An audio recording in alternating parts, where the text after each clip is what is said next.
вашите слики и датотеки што ги поставувате на вашиот профил TwinSpace во ресурси се заштитени со авторски права. Мора да се погрижите децата, односно лицата на учениците да не можат јасно да се препознаваат на фотографиите што ги објавувате. Дадов пример тука една моја фотографија со две мои ученички. Лесно можете секогаш да им ги заматите лицата, за да го задоволите тоа барање, јасно да не се гледат лицата на дечињата. Потоа, кога оставате коментар на профилот на други твинери, вашите коментари мора да се однесуваат на оригинално објавениот текст. Значи, нема да смислуваме или да коментираме нешто што не е содржано во самата објава. Несоодветни коментари не се дозволени и ќе бидат пријавени до надлежните органи.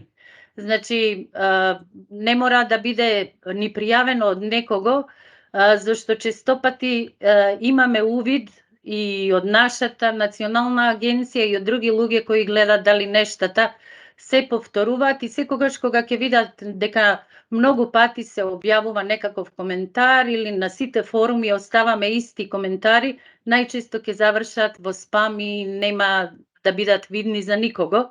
И затоа и погрижете се пораките што ги оставате на форумите да се во согласност со темата на форумот и што веќе кажав не е дозволено повеќе кратно да се објавуваат, односно да се објавува иста порака. Може да биде повеќе форуми, иста порака, ќе ви остане само на еден. Исто така не оставајте премногу пораки на внатрешниот систем за пораки на членовите на порталот, со кои не соработувате, значи оние што не ги познавате, такви пораки може да се сметат за спам.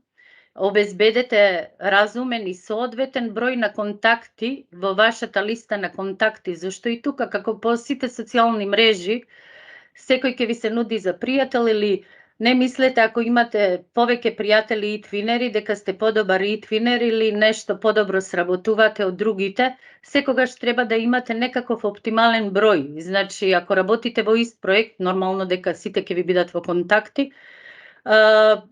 Па како овие години е намален број на самиот број на проекти што можете да ги пријавите, нема ни потреба да работиме на стотици проекти, кога само 4 можеме да пријавиме. И тоа автоматски го намалува и бројот на контакти од кои што имате потреба, веќе кога ќе воспоставите, ќе видите и самите дека најчесто и соработувате со истите луѓе, со оние што ќе работите ова година на проекти, ако сте се согласувале и ако сте добро работеле, нормално дека ќе ве побарат или вие ќе ги побарате повторно за партнери и во ова година. Значи, работете на проекти во кои учествувате врз основа на меѓусебна соработка. Никогаш не оставајте само едниот да работи и секогаш треба да се распредели самата работа во еден проект и секој да може да даде свој максимум. Избегнувајте барања за контакт без претходна комуникација. Значи, ако не го познавате лицето, најубаво е и да не го барате ако немате потреба. Тоа е друго ако се јави да барате партнери, па да најдете да имате ист интерес, ама претходно треба да се запознаете, а потоа дури се поканувате да работите заедно. Секој корисник треба да учествува во разумен број на проекти, тоа што веќе го кажав на самиот почеток. Одредете го соодветниот број на соработници пред да го регистрирате проектот. Значи, кога ќе осмислите проект, вие веќе однапред имате визија колку колеги би сакале да учествуваат, со по колку ученици и тоа ако го задоволите на самиот почеток, нема потреба да додавате соработници или евентуално ако сакате да додадете некого, имате некој пријател што би сакал да работи во проектот, тогаш ќе ги прашате и другите од веќе учесници во проектот дали се согласуваат и секогаш се што ќе правите по некаков договор и согласност од сите, ако сакате да имате успешен проект, се разбира. Пред да аплицирате за европскиот надпревар за e-twinning, зборувам надпревар, реков никогаш не треба да се задоволуваме само со национален квалитет или европска ознака на квалитет, туку треба да јуришаме и на оние поголеми награди. И секогаш треба да обезбедите и согласност од основачи на проектот, на кој се однесува самата награда. Особено ако сакате да искористите, како сега со Силвана, што и ние напишавме труд во кој што ги спомнувавме проектите, арно, ама и да ги спомнувате, ако одите надвор од оние ваши работи, значи се што сте вие сработиле, можете со тоа да правите што сакате. Можете да објавувате, да покажувате, да пишувате за тоа арно, ама ако треба да спомнете било чиј друг труд, тогаш веќе мора да барате дозвола да се спомне воопшто, да се цитира или нешто слично. И строго е забрането користење на e-twinning во комерцијални цели, така беше и порано на старата платформа и сега. Секоја компанија, иницијатива, настан или софтвер за комерцијални цели ќе бидат отстранети, како и нивниот пристап до порталот. Прекршувањето на горе наведениот кодекс на однесување може да доведе до забрана за понатамошно учество на порталот. Јас самата овие правила ги превзедов, поправо уште од старата платформа, реков, може би има некаква измена, доколку има и за ова ќе ве известам, ама читајќи ги правилата, мислам дека правилата за однесување остана исти, има само разлика малку во вреднувањето на проектите за кое што сега еве ќе продолжам во продолжението, ќе зборувам за тоа или ќе ви ги прочитам самите критериуми за вреднување. Она кон што сите ние да стремиме, нели, најбитната работа во e-twinning проектите е да ги задоволат критериумите за добивање на национална ознака за квалитет, од причина што за европска ознака на квалитет не треба ни да се конкурира. Доколку вашиот проект во повеќе земји бил награден со национална ознака на квалитет и вреднуван со барем 80% од понудените бодови, веќе сте сериозен кандидат за европска ознака на квалитет. Не сериозен, туку сигурно ќе ја добиете, затоа што секогаш треба барем 2 земји да се здобиле со национална ознака на квалитет, па да можеме да очекуваме и европска ознака на квалитет.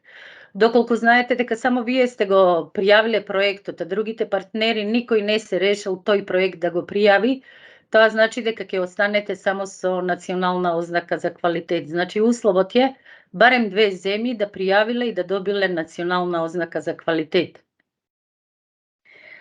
Секогаш, тоа уште од старата платформа најмногу и научивме кога соработувавме, сметајќи дека таму каде што е и потешко изводливо и потешко се докажува дека нештата се сработени, дека се тоа подобри проекти, а всушност потешки се за процена и некогаш не добиваат оние награди кои што ги заслужуваат. Всушност се работи за проекти кои што се тешки за процена, иако апликантот вложил преголем труд, тешко се воочуваат педагошките вредности, соработката и крајните продукти.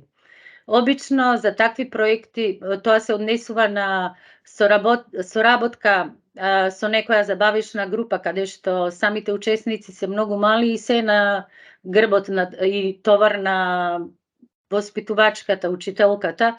Во рурална средина, каде што имаме нели цело училиште брои само неколку ученици и сите да учествуваат, повторно испаѓа само дека еден соработува, еден прави, дури понекогаш се има чувство дека и оној наставник кој што ги пријавил дека се што прави само тој прави, што е малку тешко и за да се докаже, зашто се работи за мал број или несоодветна возраст, или пак ако се работи за некое училиште со деца со попреченост.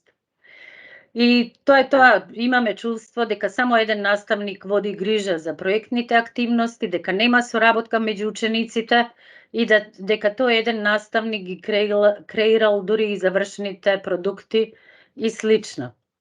Дури и кога ќе се реши за некој проект со поедноставни активности, како што е одбележување празници, праќање на честитки и писма, како што е сега сезона и во најголем број вакви проекти и сите учествуваме, да имаме барем и некаков што е со покус од трајање, зборувам за временски период, Значи праќање писма до непознато другарче и слично, во забавиштата, во училиштата со деца со попреченост и слично, сиот товар паѓа на учителот. Па ако не се баш и организирани, како што многу и наши училишта не се, па умее тоа и да поприлично и да чини, зашто сега и самото праќање на пратки во пошта е поприлично и скапо.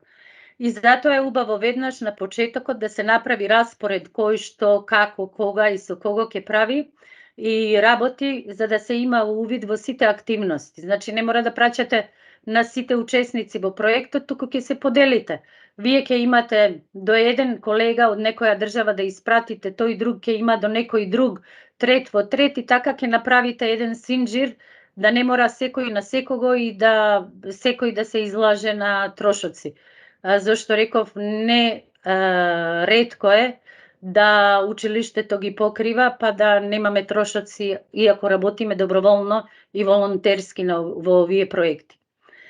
Националната ознака за квалитет е оценка на индивидуалната работа на секој наставник, учесник во проектот, и од таа причина секој наставник што смета дека добро одговорил на сите проектни барања, самиот пополнува формулар за апликација каде објаснува и подкрепува со докази што работел во изминатиот период.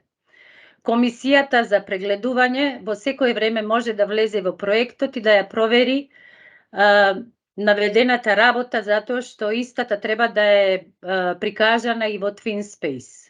Значи можеме ние да кажеме се и се што, ако не сме го подкрепиле тоа, не ни важи ништо, значи зашто во секое време може да биде проверено.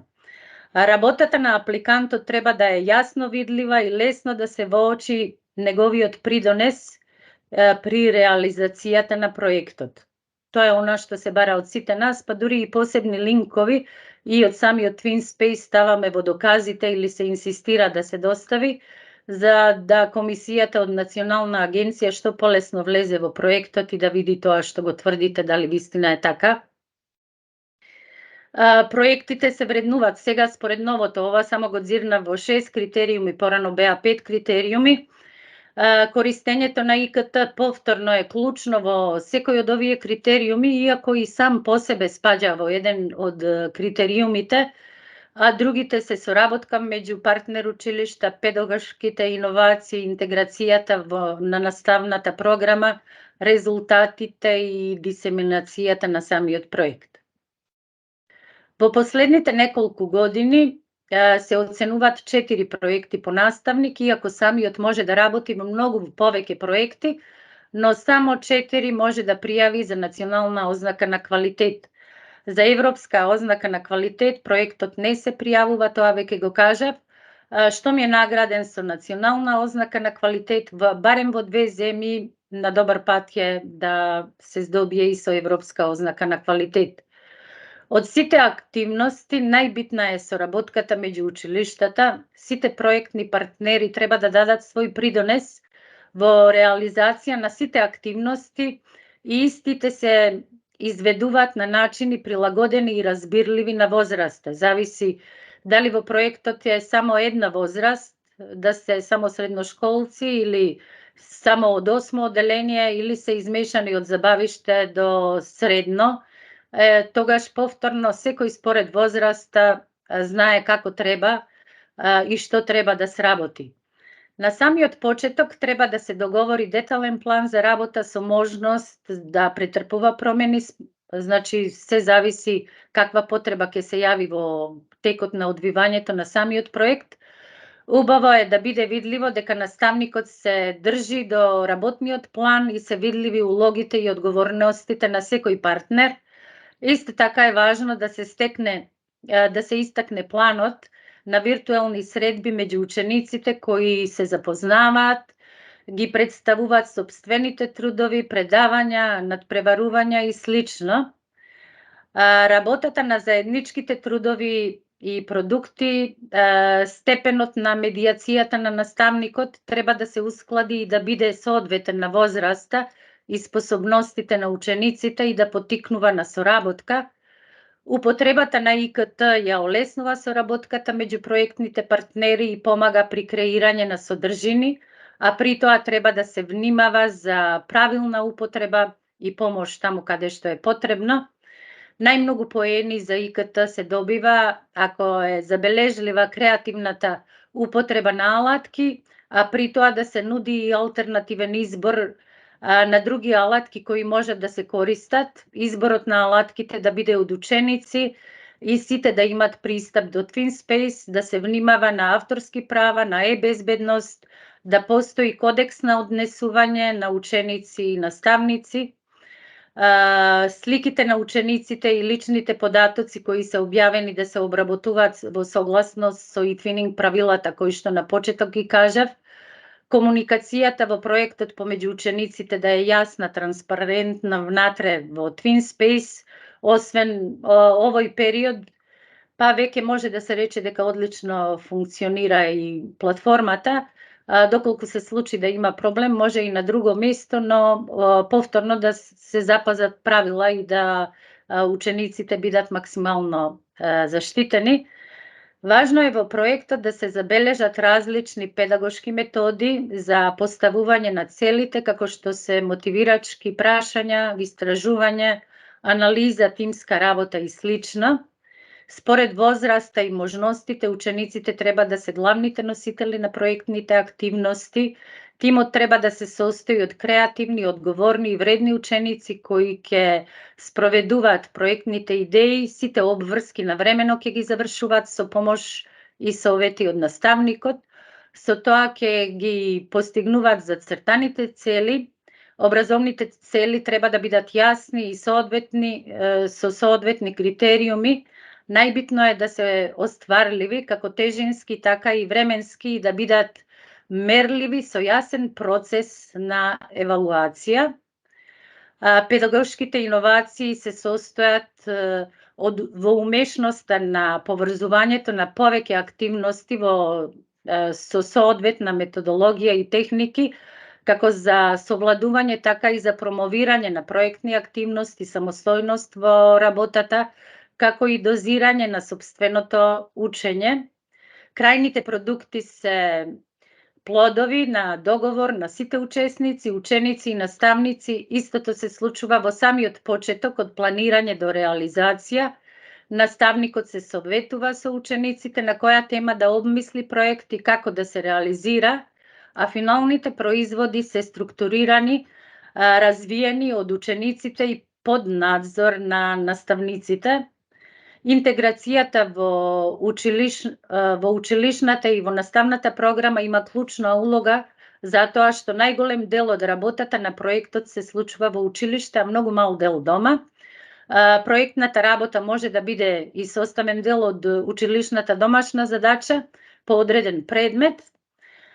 За интеграцијата во наставната програма, работата и активностите вклучуваат наставни цели и резултати од конкретни тематски содржини. Дадените цели и очекуваните резултати треба да се опишани во проектниот план. Јасно се покажува и е спроводливо колку се постигнати наставните цели преку работата на проектот. Многу е битен и мултидисциплинарниот пристап, односно корелација помеѓу предметите, а најмногу се забележува во финалните производи во кои се покажани различни области на знаење.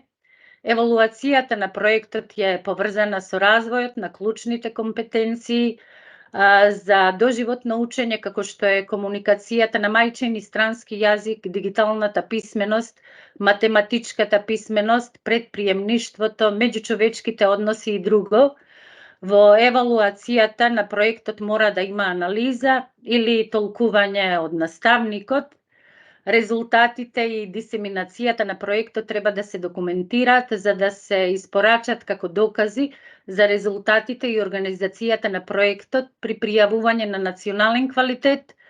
Убаво е и многу важно проектот да има свое катче во вашата училница или во вашето училиште и задолжително да бидат известени и родителите за проектните активности и уредно да ви ги достават согласностите на нивните деца во проектот. Дисеминацијата на проектот особено е квалитетна ако успеете и медиумски да ги покриете како активностите, така и продуктите кои произлегле од самиот проект, без разлика дали ги ке во печатена или пак во електронска форма. Особено е значајно ако проектот го искористите како модел при обука на наставници од други училишта и ако ја промовирате вашата проектна работа на други настани. Резултати од проектот можат да бидат дигитални и недигитални производи, тука спаѓаат сите активности, вклученост на учениците како во училницата, така и онлайн. Исто така, резултатот од проектот е и проектна документација на планирање, евалуација, коментирање, повратни информации, буквално се што сте запишале или пак документирале.